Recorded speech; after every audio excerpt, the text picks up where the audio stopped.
तीन रीढ़ समझ में आ गया, चार आश्रम समझ में आ गया होगा, विवाह के 8 प्रकार में दिए, संस्कार कितने 16। सबसे बड़े साहित्य को क्या कहा गया? महाकाव्य। हिस्ट्री क्लास 10 खान सर के द्वारा पढ़ाए गए इतिहास को हम संक्षिप्त में पढ़ रहे हैं।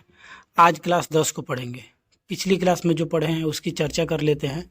स्मृति साहित्य भारत की सबसे पहली विधि यानी कानूनी पुस्तक मनुस्मृति को कहते हैं। इसमें नियम और कानून की चर्चा है, लेकिन इस पुस्तक में महिलाओं और दलितों के लिए कुछ खास जगह नहीं है। इसमें पुरुष के लिए विवाह की आयु 25 वर्ष और महिला के लिए 12 वर्ष है। इसमें ही जीवन के 16 स्टेज की चर्चा है, जिसे 16 संस्कार कहते हैं। इसमें माँ के पेट में आने से अंतिम संस्कार यानी दाह संस्कार तक की चर्चा है। मनुस्मृति में ही जीवन के 4 आश्रम हैं। इसमें विवाह के कुल 8 प्रकार थे। इसमें 3 प्रकार के ऋण की चर्चा है। पहला देव ऋण, इससे मुक्ति पाने का तरीका पूजा पाठ करना है। और दूसरा है ऋषि ऋण, इससे मुक्ति पाने का तरीका है जो भी ज्ञान मिला है उसे बांटो। तीसरा है पितृ ऋण, इसे संतान उत्पत्ति के द्वारा चुकाया जा सकता है। चौथा है मातृ ऋण, मातृ ऋण को नहीं चुकाया जा सकता, यह सबसे बड़ा ऋण होता है। पिछली क्लास में आश्रम, वेद, उपवेद, वेदांग, वेदांत, ब्राह्मण ग्रंथ आदि पढ़ चुके हैं। याज्ञवल ऋषि द्वारा लिखी गई थी याज्ञवल स्मृति। इसमें कहा गया था कि मन तृप्त करना चाहिए, यदि जुआ खेलने से मन तृप्त हो तो खेलो। अब आगे की क्लास। महाकाव्य, इसकी संख्या 2 है। पहला रामायण, रामायण में प्रारंभ में 12,000 श्लोक थे और अभी 24,000 हैं।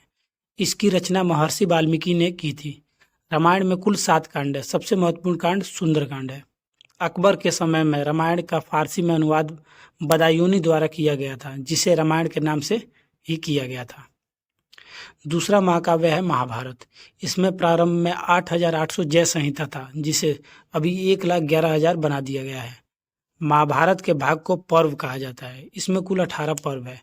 सबसे मुख्य पर्व भीष्म पर्व है, जिसमें भागवत गीता है। महाभारत की रचना वेद व्यास ने किया था।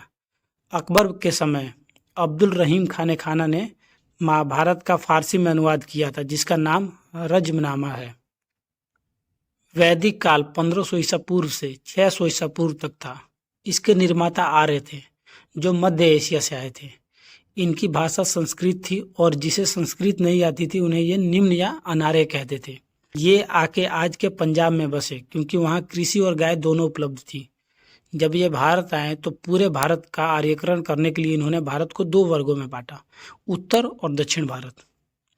पहला दक्षिण भारत, इसका आर्यकरण अगस्त ऋषि ने किया था। दूसरा उत्तर भारत, उत्तर भारत का आर्यकरण गौतम राहुगढ़ ने किया था। जब वह बिहार के पटना में पहुंचे तो वहां एक गंडक नदी आती है।